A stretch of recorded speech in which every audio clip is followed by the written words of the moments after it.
Exemplo arrasta. Quem nunca ouviu essa frase, né? Será que ela tem razão de ser? Será que essa busca por ser exemplo é a forma mais efetiva da gente conseguir convencer as outras pessoas de que algo é bom? É disso que a gente vai falar nessa live de hoje. Então, sejam bem-vindos. Essa é a nossa live número 247, nessa manhã de quinta-feira. Se estiverem me vendo bem e me ouvindo bem, me avisem através dos comentários. Então, o que eu queria começar falando com vocês sobre isso, né? Sobre essa questão do exemplo, né?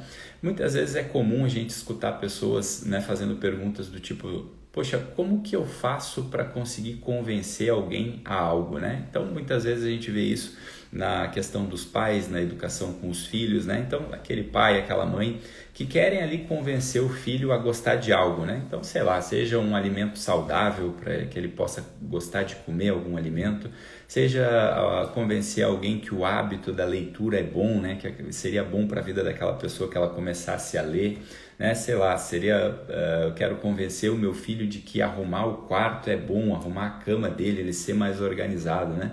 Então, o que a gente precisa, o nosso ponto de partida aqui precisa entender o seguinte, né? Quando a gente está pensando, né? Quando a gente faz esse tipo de pergunta, né? Se pressupõe de que a gente está tentando ali convencer, né? De que alguém faça algo, né?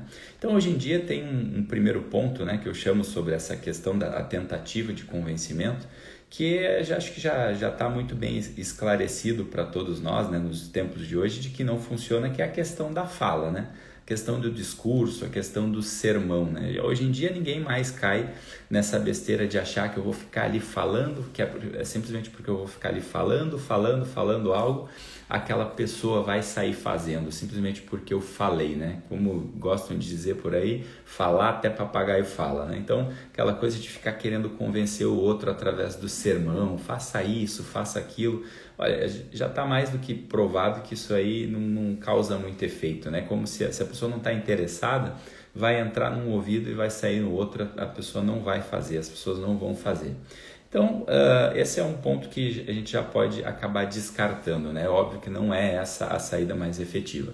Agora tem um outro ponto que esse é o tema central que eu queria debater com vocês, que é o que eu falei ali no início da live, que está muito em voga, né, hoje em dia, né, e já faz muito tempo que entrou em voga, que é essa coisa do exemplo, essa frase que virou, né, o exemplo arrasta.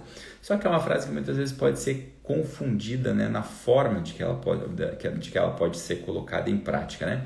Então, aquela ideia fixa mais ou menos assim, ó, que se as pessoas estiverem fazendo, elas vão fazer, né? Então, os pais compram aquela ideia assim, né? Poxa, ao invés de eu ficar falando, eu vou fazer, que aí assim eu vou ser um exemplo e isso simplesmente vai funcionar, porque aí meus filhos vão querer fazer também. Ora, é óbvio, né, gente, acho que isso é indiscutível, de que o exemplo de alguém que faz, ele é infinitamente superior àquela fala, né, aquele sermão. Obviamente, o fato de tu fazer, de tu, né, tá dando o exemplo ali, fazendo, ele é infinitamente superior e vai ser muito mais efetivo do que o sermão. Agora, quando a gente entra nessa coisa do exemplo, né, a gente muitas vezes acha que vai ter a certeza de que simplesmente, né, porque as pessoas vão nos ver fazendo, elas vão sair fazendo. E às vezes na prática a gente observa que não é muito assim, né? Quem nunca aqui já viu, por exemplo, quando tu começa a fazer alguma coisa, tem aquelas pessoas te veem fazendo, mas elas ali acabam não gostando muito daquilo ali, elas vão lá e fazem, né, completamente o oposto daquilo ali, ou acabam muitas vezes se afastando, né? Então é óbvio que simplesmente, né, achar que eu vou fazer e as pessoas vão sair fazendo também não é totalmente efetivo. Não é isso, de fato, que convence as pessoas a fazerem algo, né? Ou de que aquilo ali é bom, né? Então, essa coisa do exemplo, né? Apesar de ser superior à fala, eu vejo que ela muitas vezes ela é superestimada, né? E aí muitas vezes, inclusive, coloca a pessoa que está ali querendo convencer o seu filho, querendo convencer uma outra pessoa de que algo é bom, ela muitas vezes coloca uma máscara, né? Ela fica ali fingindo, né, que está fazendo algo para ver se consegue convencer o outro. Ora, na internet a gente vê muito disso, né? Pessoas fingindo ser uma determinada coisa, fingindo ser um determinado tipo de exemplo, e depois a gente acaba vendo até muitos casos escandalosos, né? A gente descobre que a pessoa não era nada daquilo, mas o simples fato dela estar ali querendo mostrar, colocando uma máscara, ela acha que vai ser o suficiente para convencer os outros de que aquilo ali precisa ser feito, né? Então, esse é o ponto também a gente pode fechar aqui, né? Já dá para saber que fazer, né? Que ser o exemplo é superior à fala, mas ainda assim não é efetivo realmente quando a nossa busca é essa, né? Então essa história de que o exemplo arrasta, né? Só fala isso quem jamais entendeu, e aí é o ponto central, o ponto que eu quero pegar aqui com vocês. A pessoa que sai falando esse bordão, né? Que o exemplo arrasta, né? A pessoa que fala isso, ela fala sem jamais ter entendido, sem jamais ter olhado quem realmente são os exemplos verdadeiros do nosso dia a dia, os exemplos da nossa história. Aí é quando eu começo a olhar para isso, aí pode ser que a coisa passe a mudar e eu passe a entender algo que ainda não foi compreendido.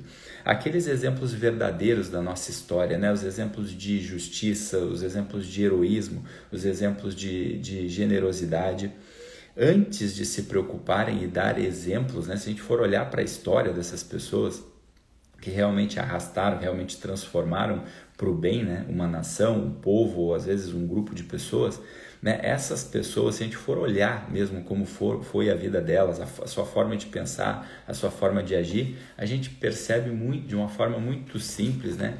De que antes, né, deles se preocuparem em ser exemplos, né, de tentarem dar exemplo, o que eles estavam fazendo? Eles estavam fazendo algo que muitas vezes não é percebido por essas pessoas que ficam falando essas coisas.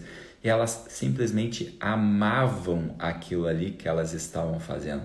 Elas não tinham nas suas cabeças uma preocupação do tipo, eu vou convencer as outras pessoas sobre isso. Elas simplesmente começaram a fazer, elas amavam aquilo ali que elas faziam, e aí sim, com isso, consequentemente, de uma forma natural, elas passavam a ser exemplo daquilo ali, né?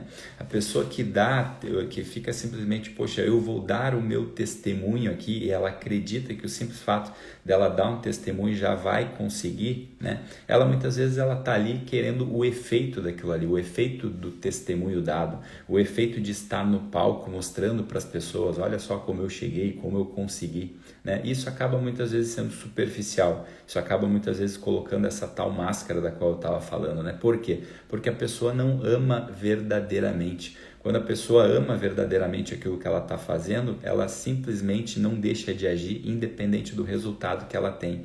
E aí naturalmente, né? Naturalmente as pessoas estão olhando, elas passam a olhar para aquilo que você está olhando, né? Então, né, a chave da compreensão aqui disso tudo que a gente está falando está em saber que falar, né, ou o próprio dar exemplo, que fica muitas vezes nesse campo de ficar fazendo pose, ele é muito inferior a você amar aquilo, né? É olhar, né, para você, né, e pensar, poxa, saber que o fato de olhar para uma pessoa simplesmente para ela, sabendo que ela é falível, né, e eu querer ser aquilo que ela é, aquilo que eu penso que ela é, ferrou, porque eu sei que aquela pessoa ela é falível, né? Ela pode falhar. Agora, quando eu passo a olhar realmente para aquilo que ela está amando, para aquilo que ela está olhando, aí sim eu consigo me convencer de que existe algo bom ali, porque a pessoa não está realmente fingindo e fazendo cena, ela está vivendo aquilo ali de verdade, né? Então, não existe um sujeito grande na história. Se a gente for pegar a história da humanidade, todas as histórias de heroísmo, né, de santidade, se a gente for olhar, nunca existiu sujeitos grandes que ficavam ali se colocando como exemplo, né? Pelo contrário, né? Se a gente olha para a história dessas pessoas, né, é muito mais fácil elas olharem e te falarem, né, falarem para aquelas pessoas que estavam seguindo a seguinte frase: poxa, por que tu tá olhando para mim, né? Para de olhar para mim, poxa, tu tem uma caridade aí na tua frente que tu pode fazer, tu tem uma oração para fazer, tu tem um sujeito que precisa de ajuda, tu tem uma tarefa a ser desenvolvida, tu tem um Deus para amar, e aí tu fica olhando para mim, né? Para de olhar para mim, faz aquilo que está realmente na tua frente para ser feito, né? E dessa forma, essa pessoa demonstra que ela não estava querendo ser exemplo. Então, somente com essa definição, a gente já consegue perceber que essa coisa de buscar ser exemplo, ela nunca vai ser um caminho mais efetivo, né? O caminho mais efetivo é amar aquilo que a gente está fazendo, e aí sim, com isso, a gente aumenta, né, as chances das pessoas estarem olhando para aquilo que a gente está olhando, né? Isso vale para qualquer âmbito, né? Para qualquer contexto, a mesma coisa no trabalho, né? É sempre aquela questão externa, né? É o relatório bem entregue, é o atendimento bem feito, né? É aquele suporte dado, né, em relação àquela atividade que a gente está fazendo, né? Então, eu costumo dizer, principalmente no meu trabalho, olha, por mais às vezes que eu goste de receber elogios, de receber reconhecimento, saiba, se ficar olhando para mim, né, se ficar querendo desejar, né, ser a pessoa que eu sou, em algum momento você vai falhar, porque eu vou falhar também, né? Nós não somos perfeitos, nós somos falíveis. Agora, em relação àquilo que a gente se compromete a fazer bem feito, aí sim, né? Aí a gente está amando aquilo que a gente faz, aí sim pode ser que a pessoa tenha algum tipo de ganho, né? Porque eu estou olhando na direção que a pessoa está olhando, né? Eu costumo dizer que teve uma empresa que eu trabalhei, que era muito comum as pessoas olharem para aquela pessoa que era dona da empresa, que dirigia aquela empresa, como um exemplo, né? E no fim, a pessoa ela estava muitas vezes ali perante a um palco onde ela expunha, né, o seu jeito de ser, o seu jeito de pensar, mas as pessoas, a maioria das pessoas, grande parte daquelas pessoas, elas estavam ali buscando ser igual àquela pessoa, né? E todos nós temos uma essência, né? Quando eu estou buscando subir no palco da mesma forma que aquela pessoa está subindo, e eu passo a querer ser ela, em algum momento eu vou acabar me frustrando, né? Primeiro, porque eu não vou conseguir ser aquela pessoa, e segundo, porque ele também é falível, né? Então fica abrindo uma janela para frustrações. Agora, quando aquela pessoa de fato que eu estou olhando ali, né, que está ali no palco, ela está realmente amando aquilo que ela faz, ela está olhando para coisas superiores, para coisas nobres, para coisas que realmente fazem a diferença na vida das pessoas, e eu passo a olhar para onde ela está olhando, eu passo a amar aquilo que ela ama também, aí sim eu posso começar a me transformar naquilo, né? Que é a frase do que o Camões dizia, né? Transforma-se o amador na coisa amada, né?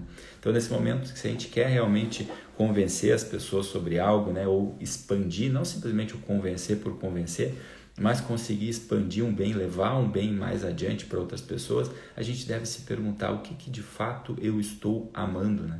E para isso a gente não precisa ficar fazendo pose, a gente não precisa ficar querendo a qualquer custo mostrar que a gente é algo, que a gente é exemplo, né? Já dizia, né, nas próprias escrituras, né, quando se der esmola, que a tua mão direita não saiba que a tua mão esquerda fez, né?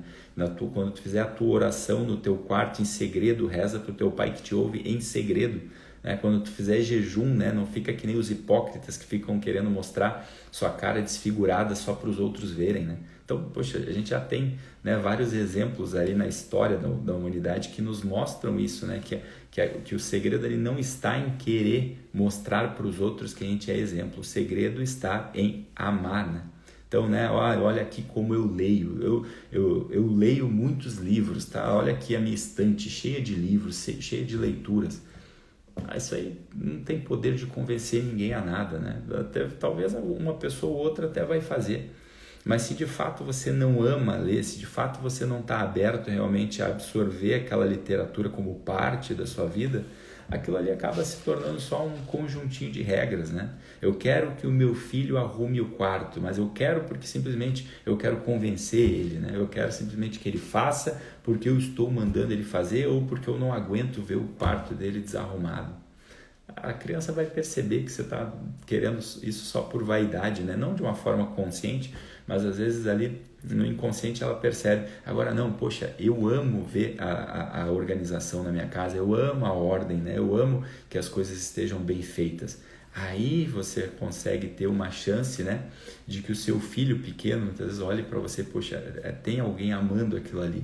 Esse tipo de amor, eu vejo que tem um benefício na vida, então eu vou passar a amar aquilo que o meu pai ama, vou passar a amar aquilo que a minha mãe ama, né?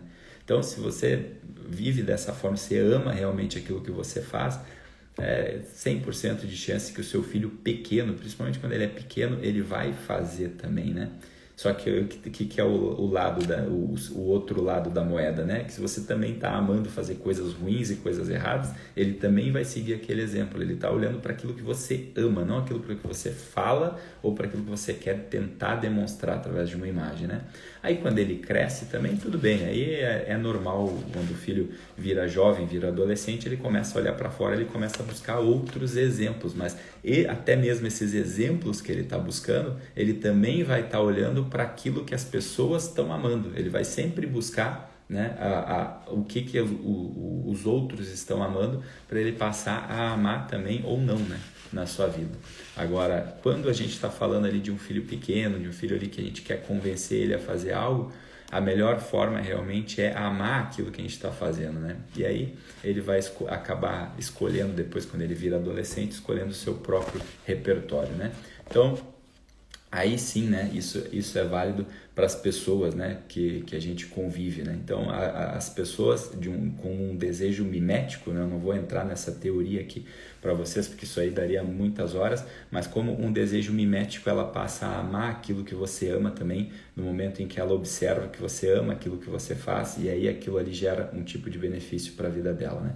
Então, que a gente esqueça essa história do sermão e que a gente esqueça essa história também de desejar ser exemplo. Essa jamais deveria ser a nossa busca, né? A nossa busca deve ser sempre por amar. No momento em que a gente ama, a gente consegue se transformar naquilo. No momento que a gente se transforma, aí sim, consequentemente, a gente aumenta as chances de que outras pessoas vão olhar e entender que aquilo ali é algo bom, e aí sim, né, com o livre-arbítrio elas vão querer ou não aplicar na vida delas, mas a chance aumenta consideravelmente. Então, essa foi a nossa live sobre o exemplo. Cuidado um pouco com essa frase de que o exemplo arrasta, porque isso pode ser um elemento gerador de neurose na sua vida. Essa foi a nossa live número 247 e mais tarde voltaremos aqui, se Deus quiser, para a nossa live número 248. Uma ótima quinta-feira a todos, fiquem com Deus e até a próxima. Tchau, tchau.